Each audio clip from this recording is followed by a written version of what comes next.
Hi friends, टीके study classes के YouTube channel से मैं तेज कर्ण शर्मा सभी प्यारे मित्रों का बहुत बहुत स्वागत करता हूं। देखिए दोस्तों, आज हम राजस्थान की कला एवं संस्कृति के अंदर हम आज एक नया टॉपिक कवर करेंगे। और दोस्तों, टॉपिक का नाम है राजस्थान के प्रमुख मंदिरों की हम चर्चा करेंगे। ठीक है दोस्तों, ये कम से कम 2 से 3 वीडियो अपलोड किया जाएगा। आज हम बात करने वाले हैं जो राजस्थान के अंदर जो प्रमुख मंदिर है और उस मंदिरों के निर्माण में जो शैलियाँ अपनाई जाती है उनकी हम चर्चा करेंगे। ठीक है, तो ज़्यादा समय ना ख़राब करते अब सीधे ही टॉपिक पे चलते हैं। देखिए, स्टार्ट करते हैं। देखिए, राजस्थान के जो मंदिर हैं, मंदिरों की जो प्रमुख जो शैलियाँ हैं, उन शैलियों को 3 भागों में डिवाइड करके हम पढ़ते हैं। देखिएगा, एक है नागर शैली, एक है बेसर शैली और एक है द्रविड़ शैली। नागर शैली दोस्तों उत्तरी भारत की है, बेसर शैली दोस्तों मध्य भारत की और द्रविड़ शैली है दक्षिण भारत की। कहने का मतलब ये हुआ कि भारत के और राजस्थान के उत्तरी क्षेत्र में जो मंदिर बने हुए हैं वो किस शैली से बने हुए हैं? नागर शैली से। मध्य भारत में जो मंदिर बने हैं वो किस शैली से बने हैं? बेसर शैली से। और जो दक्षिणी भारत में जो मंदिर बने हुए हैं दोस्तों, वो किस शैली से बने हुए हैं? द्रविड़ शैली से बने हुए हैं। तो कहने का मतलब हुआ कि भारत में और राजस्थान के अंदर जो मंदिरों का निर्माण किया गया है उनमें शैली कौन कौन सी अपनाई गई है? नागर शैली, बेसर शैली और द्रविड़ शैली। नागर शैली मोस्टली दोस्तों आपका जो नॉर्थ इंडिया है उस शैली में नॉर्थ इंडिया में मंदिर बनाए गए हैं। बेसर शैली जो मध्य भारत है और द्रविड़ शैली में साउथ इंडिया के अंदर मंदिर बने हैं। ठीक है, आगे बढ़ते हैं। सबसे पहले बात करते हैं नागर शैली की, चर्चा करते हैं। देखिएगा, नागर शैली किस क्षेत्र की है?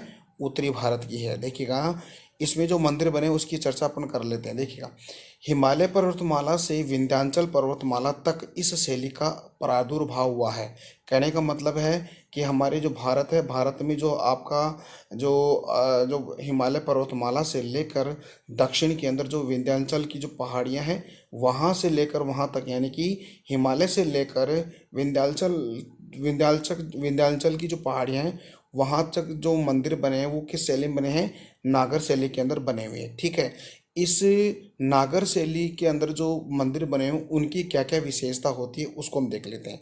देखिएगा दोस्तों, जो नागर शैली के अंदर जो मंदिर बने हुए हैं वो एक ऊंचे चबूतरे पर बने हुए हैं। देखिएगा, ये चबूतरा आपको दिखाई दे रहा है। ठीक है, तो जो चबूतरे पर बने हुए हैं और उस मंदिर में गर्भगृह जहाँ पर मूर्ति स्थापित की जाती है उसको हम गर्भगृह कहते हैं। ठीक है, देखिए, नागर शैली की उप शैली भी है। इसके अलावा नागर शैली की जो मंदिर बने हैं उसकी एक उप शैली है महामारू शैली। ठीक है, महामारू शैली के अंदर राजस्थान के अंदर जो मंदिर बने हुए हैं उनकी भी हम चर्चा करेंगे। तो कहने का मतलब हुआ कि नागर शैली को उप शैली कौन सी है? महामारू शैली। और नागर शैली भारत के उत्तरी भारत में हिमालय पर्वतमाला से लेकर विंध्याचल पर्वतमाला तक इस शैली का प्रादुर्भाव हुआ है। ये ऊंचे चबूतरे पर बनाए गए मंदिर हैं। साथ ही हम कह सकते हैं कि इस मंदिर की जो गर्भगृह के अंदर मूर्ति स्थापित की जाए, तो इस नागर शैली के मंदिरों की यह विशेषता है। ठीक है, अब देखते हैं कि बेसर शैली है। बेसर शैली की अगर चर्चा करें तो इसका प्रादुर्भाव दोस्तों मध्य भारत में हुआ है। और बेसर शैली का जो निर्माण हुआ है मोस्टली नागर शैली और द्रविड़ शैली के मिक्सअप से हुआ है। कहने का मतलब है इसके अंदर, जैसे इस शैली की जो बेसर शैली के अंदर जो मंदिर बने हुए हैं उस मंदिर की जो मंदिर बने हुए उसमें झलक नागर शैली की भी दिखाई देती है और द्रविड़ शैली की भी दिखाई देती है। इसका मतलब नागर शैली और द्रविड़ शैली के मिक्सअप से किस शैली का निर्माण हुआ है? बेसर शैली का निर्माण हुआ है। ठीक है, तो अगर आप मध्य भारत के मंदिरों को अगर आप देखोगे तो उसमें नागर शैली की झलक दिखाई देगी और द्रविड़ शैली की भी झलक दिखाई, यानी कि दोनों ही शैलियों के मिक्सअप में बेसर शैली से मध्य भारत के अंदर मंदिरों का निर्माण किया गया है। तो ये तो हो गया आपका बेसर शैली। अब हम बात करते हैं जो दक्षिण भारत के अंदर जो द्रविड़ शैली है, उस द्रविड़ शैली के मंदिरों की हम चर्चा करते हैं। देखिएगा क्या क्या विशेषता है इनकी। देखिएगा दोस्तों, जो द्रविड़ शैली के जो मंदिर बने हुए हैं उस मंदिर के अंदर जो जैसे आप मंदिर के अंदर एंटर करते हो तो सामने जो एक दरवाजा होता है उसको हम गोपुरम कहेंगे। तो कहने का मतलब द्रविड़ शैली के अंदर मंदिरों में क्या होता है? गोपुरम होता है। और दोस्तों, इस जो मंदिर होते हैं वो वर्गाकार चबूतरे के अंदर उसका निर्माण किया गया है। अंदर जाने के बाद उसमें जलकुंड आपको दिखाई देता है और जो एक गुंबद यानी कि जो उसके ऊपर जो पिरामिड सा दिखाई देता है, यानी कि पिरामिड, उसको गुंबद हम कहते हैं। तो गुंबद की आकृति भी द्रविड़ शैली के मंदिरों में ही मिलती है। ठीक है, अनेक मंदिर हैं, उनमें कुछ कक्ष दिखाई देते हैं। ठीक है, तो कहने का मतलब ये द्रविड़ शैली के मंदिरों की विशेषता हो गई।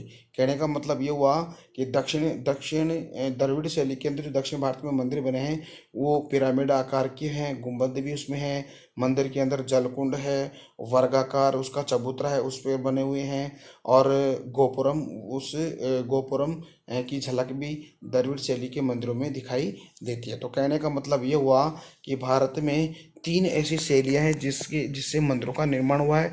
द्रविड़ शैली, बेसर शैली, और एक आपकी कौन सी शैली हो गई, एक आपकी हो गई नागर शैली। ठीक है, तो आई होप डियर स्टूडेंट ये चीज़ें आपको समझ में आ रही है। ठीक है, अब हम बात करते हैं कि जो राजस्थान के अंदर जो प्रतिहार कालीन जो मंदिर हैं उनकी हम चर्चा कर लेते हैं। ठीक है, तो प्रतिहार कालीन जो मंदिर यानी कि गुर्जर प्रतिहारों के द्वारा जो मंदिर बनाए गए थे राजस्थान में, उन मंदिरों की हम चर्चा करते हैं।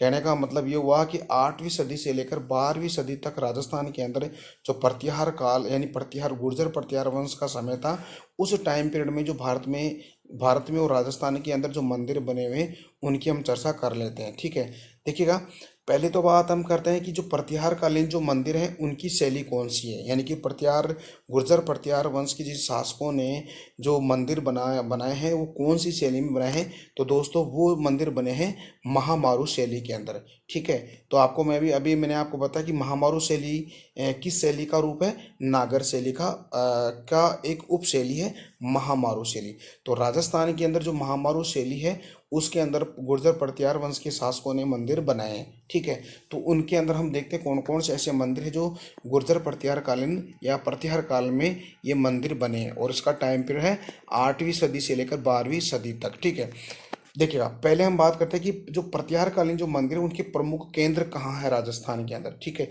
तो गुर्जर प्रतिहार कालीन जो मंदिर है वो सर्वाधिक कहाँ कहाँ बनाए गए, देखिएगा दोस्तों, एक तो मंडोर कहाँ है, जोधपुर में। ठीक है, एक है आपका भीनमाल आपका जालौर में, और एक ओसिया है जोधपुर में। यहाँ यानी कि मंडोर, भीनमाल और ओसिया, यहाँ पर प्रतिहार कालीन मंदिरों के प्रमुख ये केंद्र है। यहाँ पर गुर्जर प्रतिहार कालीन मंदिर स्थापित किए गए हैं। तो याद रखना है, मंडोर कहाँ है, जोधपुर, भीनमाल कहाँ है, जालौर, और ओसिया कहाँ है, जोधपुर में। तो यहाँ पर गुर्जर प्रतिहार कालीन मंदिरों के प्रमुख केंद्र हैं। ठीक है, देखिएगा, महामारू शैली नागर शैली का उपशैली मान जाए। अभी मैंने आपको बताया था कि जो महामारू शैली वो किसकी उपशैली है, नागर शैली की उपशैली है। ठीक है, देखिएगा, राजस्थान के अंदर महामारू शैली के राजस्थान में कौन कौन से ऐसे मंदिर हैं जो महामारू शैली में बने हुए हैं। ठीक है, तो भाई अभी मैंने आपको बताया कि जो प्रतिहार कालीन मंदिरों के प्रमुख केंद्र राजस्थान में 3 है, मंडोर, भीनमाल और ओसिया। ठीक है, तो सबसे पहले हम देखते हैं ओसिया के अंदर जो मंदिर बने हैं जोधपुर के अंदर, वो कौन कौन से मंदिर है जो गुर्जर प्रतिहार कालीन मंदिरों के प्रमुख केंद्र हैं। ठीक है, इसमें देखते हैं सबसे पहले ओसिया में एक सूर्य मंदिर है, एक हरिहर मंदिर है, एक महावीर स्वामी का मंदिर है। ये है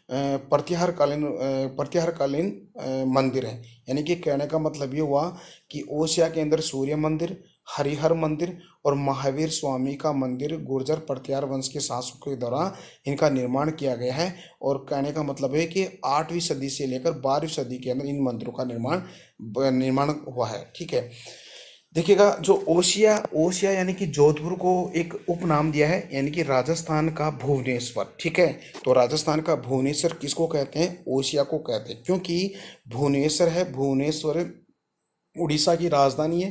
तो वहाँ पर अधिकांशतः प्रतिहार कालीन वंश के जो मंदिर बहुत ज़्यादा वहाँ पर स्थापित किए गए, इसीलिए उसकी तुलना हमारे ओसिया जोधपुर को कहा गया। तो इसीलिए राजस्थान का भुवनेश्वर किसको कहेंगे, ओसिया जोधपुर को हम कहेंगे।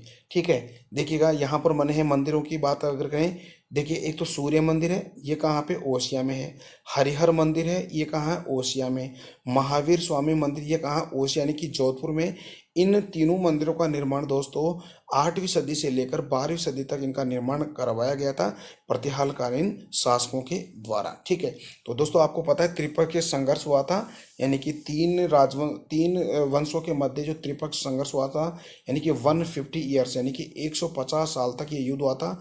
गुर्जर प्रतिहार वंश के शासकों के मध्य, पाल वंश के शासकों के मध्य और राष्ट्रकूट शासकों के मध्य। कहने का मतलब हुआ कि गुर्जर प्रतिहार वंश के शासकों ने ही त्रिपक्षीय संघर्ष में पहले पार्टिसिपेट किया था, और अंत यानी कि उसका विजित भी कौन होते हैं, प्रतिहार शासक ही होते हैं। तो वो गुर्जर प्रतिहार शासकों ने ओसिया जोधपुर के अंदर मंदिर बनवाए थे। ठीक है, महामारू शैली में। इसके अलावा दोस्तों जो जोधपुर के अलावा जो महामारू शैली में जो मंदिर बने हैं, तो आपको पता है चित्तौड़गढ़ में एक कुंभ स्वामी का मंदिर है, वो भी प्रतिहारकालीन मंदिर है। और एक कालिका माता का मंदिर चित्तौड़गढ़ दुर्ग में, वो भी किसका है, ओसिया यानी कि कहने मतलब महामारू शैली के अंदर जो गुर्जर प्रतिहार शासकों के द्वारा बनाया गया है। ठीक है, इसके अलावा देखिएगा ये तो हो गया ओसिया के अंदर मंदिर। अब देखिएगा आभानेरी का है दौसा, तो दौसा के अंदर आभानेरी नामक एक मंदिर बना हुआ है, ये भी गुर्जर प्रतिहार शासकों के द्वारा बनाया गया था।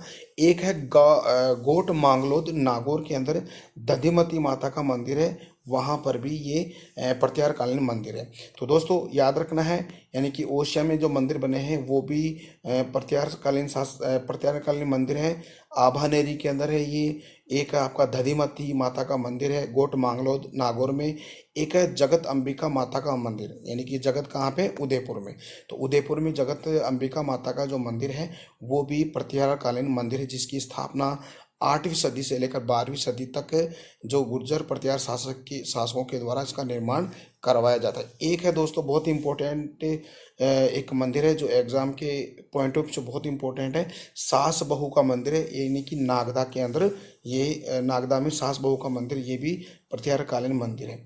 एक आपको पता है कि हर्ष की पहाड़ियाँ, यानी कि आपको सिक्कर, यानी कि सिक्कर के अंदर जो जीन माता, अभी आपको मैंने पहले वाले वीडियो में आपको स्टडी करवाया था, जीन और हर्ष, ठीक है, दोनों भाई बहन होते हैं ना।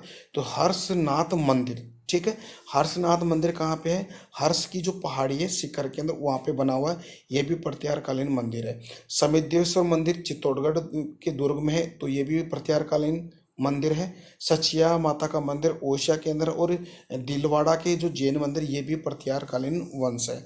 तो फ्रेंड्स ये मैंने अभी आपको बताया प्रतिहारकालीन जो मंदिर है उनकी हमने बात की, कौन कौन से राजस्थान में प्रतिहारकालीन मंदिर है। ठीक है, एक बार इसका फिर से और भी लेते हैं कि प्रतिहारकालीन जो मंदिर है 8वीं सदी से लेकर 12वीं सदी तक इनका निर्माण किया गया, और इनका निर्माण कौन सी शैली में किया गया, महामारू शैली में किया गया।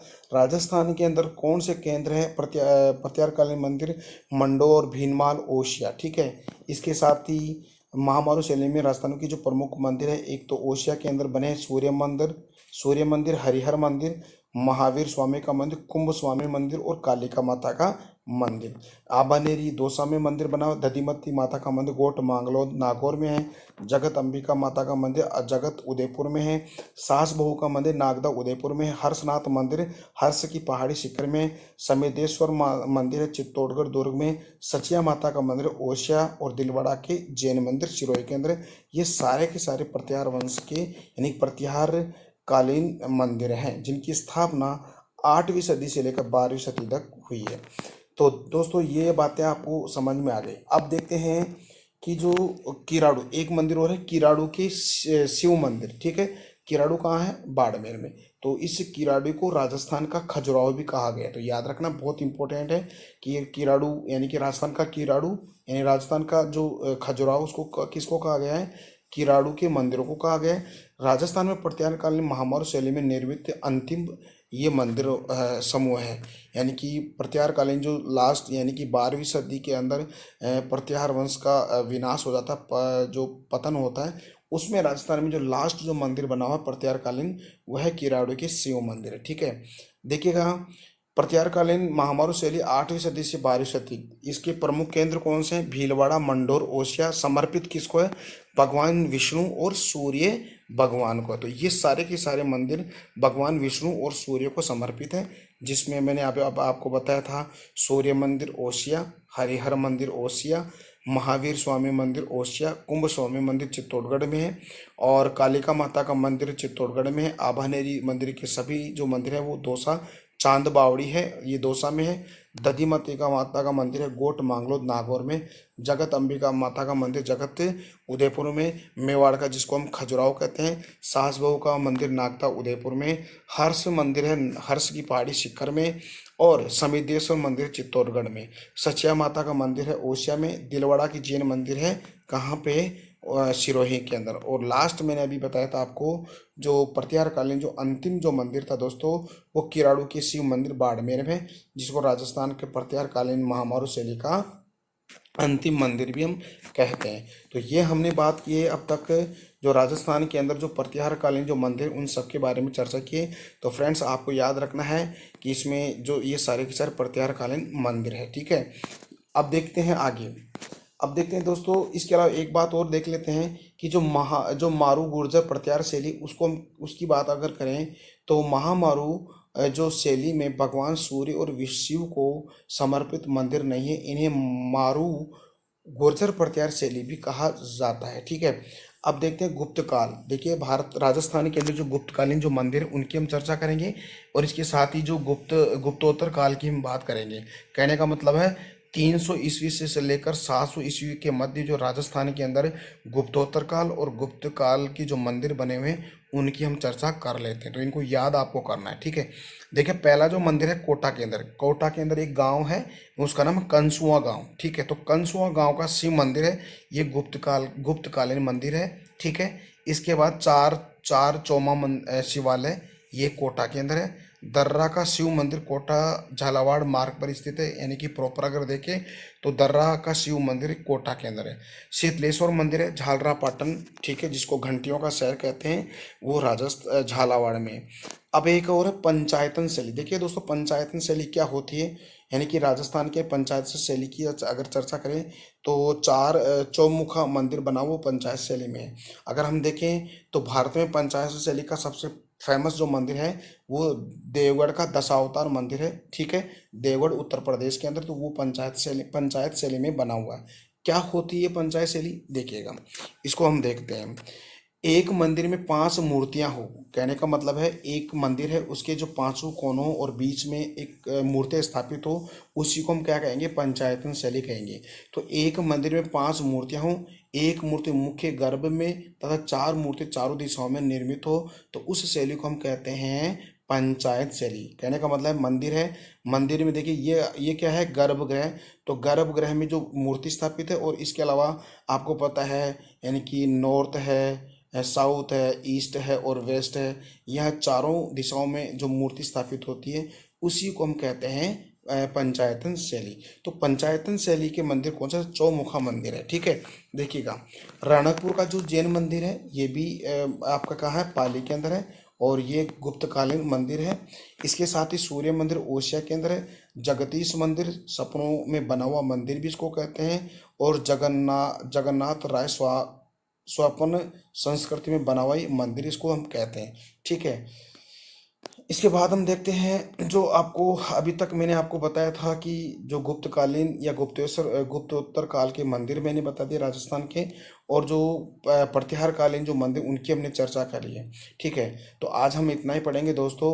आज का वीडियो कैसा लगा दोस्तों, उम्मीद करता हूँ कि आज का वीडियो भी अच्छा लगा है। अगर आपको अच्छा लगा तो प्लीज़ अपना जो टेकी स्टडी क्लासेस चैनल है उसको आप बिल्कुल लाइक शेयर सब्सक्राइब भी करते रहिएगा। हम कल मिलते हैं एक नए टॉपिक के साथ, तब तक के लिए मेरे को इजाज़त दीजिएगा दोस्तों। नमस्कार दोस्तों, जय हिंद, जय Bharat, bye bye, take care.